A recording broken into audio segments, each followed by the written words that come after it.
নমস্কার বন্ধুরা, অনেক দিন পর আমি আপনাদের সামনে আবার একটা ভিডিও নিয়ে এসেছি। ইদানিং কিছুদিন ধরে আমি চারিদিকে দেখতে পাচ্ছি যে পায়রাতে ঠান্ডা লাগার একটা সমস্যা হচ্ছে। প্রচুর লোক আমার আশেপাশে বা আমার জানাশোনার মধ্যে যারা আমাকে ফোন করে বা মেসেজ করে যে আমাদের পায়রাতে ঠান্ডা লেগে যাচ্ছে। তারা ঠান্ডার ওষুধ দিচ্ছে, অথচ ওষুধ কাজ করছে না। কিন্তু বিষয়টা হলো যে আমরা যেটাকে মনে করি যে পায়রা ঠান্ডা লাগছে, অ্যাকচুয়ালি পায়রা ঠান্ডা লাগে না, পায়রা ঠান্ডা গরম লাগে।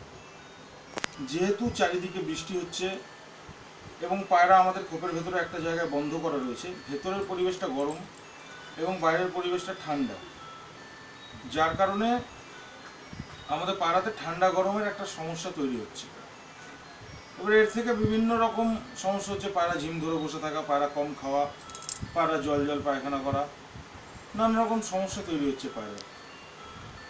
তো আমাদের পায়রাবাজদের মধ্যে একটা খুব বেশি প্রবণতা দেখা যায় যে পায়রা অসুস্থ হলে আমরা ট্রিটমেন্ট করি, কিন্তু এমন অনেক কিছু পদ্ধতি আছে যেটা করলে বোঝা যায় যে পায়রা অসুস্থ হবে না, পায়রার সেই ইমিউনিটি পাওয়ারটা তৈরি করে দেওয়া হবে যে পায়রাটার এই সমস্যাটা হবে না।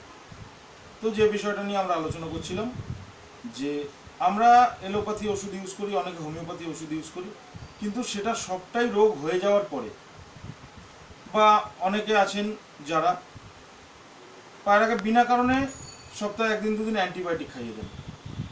কিন্তু অ্যাকচুয়ালি ব্যাপারটা হচ্ছে যে অ্যান্টিবায়োটিক ওষুধটা যদি কোনো রোগ না থাকে তাহলে বিনা কারণে অ্যান্টিবায়োটিক ওষুধটা খাওয়ানো পায়রার শরীরের ক্ষতি করে, পায়রাকে কমজোর করে।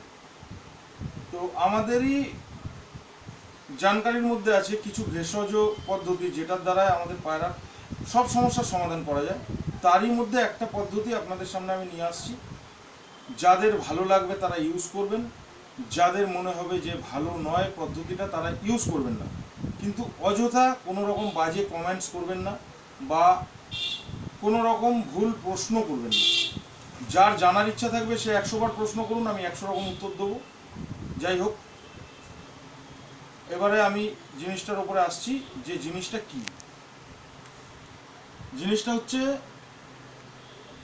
যে আমাদের পায়রা যেহেতু একটা জায়গায় বন্ধ করে আমরা পুষি, এরা নিজেদের মতো স্বাধীনতা পায় না এবং এদের যেটা যখন প্রয়োজন হয় এরা নিজেরা জোগাড় করে নিতে পারে না। তাই সমস্ত জিনিসটা আমাদেরকে জোগাড় করে দিতে হয়, তারপরেই এরা সুস্থ থাকে। তাই বাইরে বৃষ্টি যখন হচ্ছে, পায়রার বডির ভেতরে যেহেতু গরম হয়, পায়রা স্নান করতে চায়। এবারে কিছু পায়রা বৃষ্টিতে ভেজে বা কিছু পায়রাকে আমরা জল দিই স্নান করার জন্য, এবং স্নানটা করার পরে যেহেতু মেঘলা ওয়েদার, ভিজে ওয়েদারের জন্য পায়রার গা প্রপারলি শুকোয় না। পায়রার গা প্রপারলি না শুকোনোর কারণে পায়রার বডিতে ঠান্ডাটা বসে এবং এর থেকে একটা ঠান্ডা গরম তৈরি হয়, যার থেকে পায়রা অসুস্থ হয়। তো আমি আপনাদেরকে একটা জল দেখাচ্ছি। দেখুন, জলের মধ্যে আমার 6টা জিনিস লাগবে। 6টা জিনিসের মধ্যে প্রথম হচ্ছে এটা বাসক পাতা। এটা আমাদের ঘরে ঘরে ইউজ হয় বাচ্চাদের ঠান্ডা লাগার ক্ষেত্রে। আমরা এই পাতাটাকে বাচ্চাদের রস করে খাওয়াই। এটা চা পাতা। প্রত্যেক ঘরেই রোজই চা খাওয়ার একটা নিয়ম আছে, সবাই চা খায়। তো এটা অচেনা কোনো জিনিস নয়, এটা আপনারা চেনেন। এটা আদা। এটা প্রত্যেক দিন আমাদের খাবারের তরকারিতে মশলার সাথে ব্যবহৃত হয় আদা। এটাও চেনা জিনিস, কোনো অচেনা জিনিস নয়। এটা তুলসী পাতা। মোটামুটি সবাই চেনেন তুলসী পাতা, কারণ প্রত্যেক বাড়িতে মোটামুটি একটা করে তুলসী গাছ থাকেই। এটা লবঙ্গ। এটাও আমরা মশলার সাথে খাই, এটাও খুবই চেনা জিনিস। এটা মধু। প্রত্যেক ঘরেই মোটামুটি ব্যবহৃত হয়। এবার আসছি জিনিসটাকে বানাবার পদ্ধতির ওপর। তো যে কোনো জিনিস বানাতে হলে তার একটা পারফেক্ট মাপ চাই। সঠিক মাপ অনুযায়ী হলে সেটা ভালো কাজ করবে। তো এবার আমি আপনাদেরকে মাপটা দেখাচ্ছি। দেখুন, প্রথমে আপনি একটা সসপ্যান নেবেন।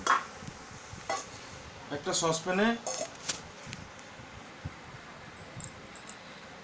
2 লিটার জল দেবেন। যেহেতু আমার এখানে জায়গা কম, ভিডিওর স্বার্থে আমি ছোট পাত্রে এবং 1 লিটার জল ঢেলে আপনাদেরকে দেখাচ্ছি, কিন্তু জলের মাপটা হলো 2 লিটার। 2 লিটার জল নেবেন, তার মধ্যে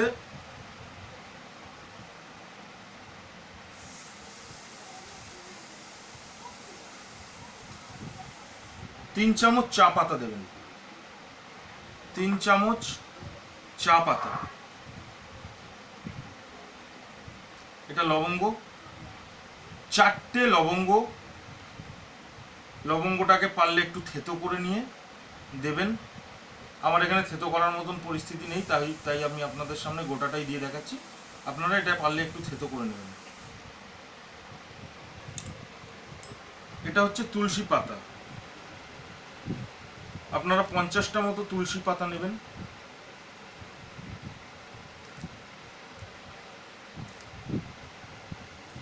তুলসীর ফুলটাও যদি দেন কোনো প্রবলেম নেই।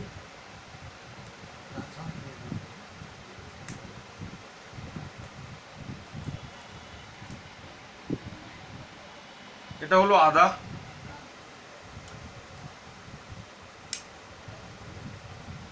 এই সাইজের একটা টুকরো, মোটামুটি 1 ইঞ্চি সাইজের একটা আদার টুকরো। এটাকে ভালোভাবে থেতো করে নেবেন, যেমন আমরা মশলায় দিই ঠিক সেইভাবে থেতো করে জলে দিয়ে দেবেন। এটা হলো বাসক পাতা, এই সাইজের 3টে বাসক পাতা নেবেন। ছোট ছোট করে কুচি করে ছিঁড়বেন বা কেটে নেবেন।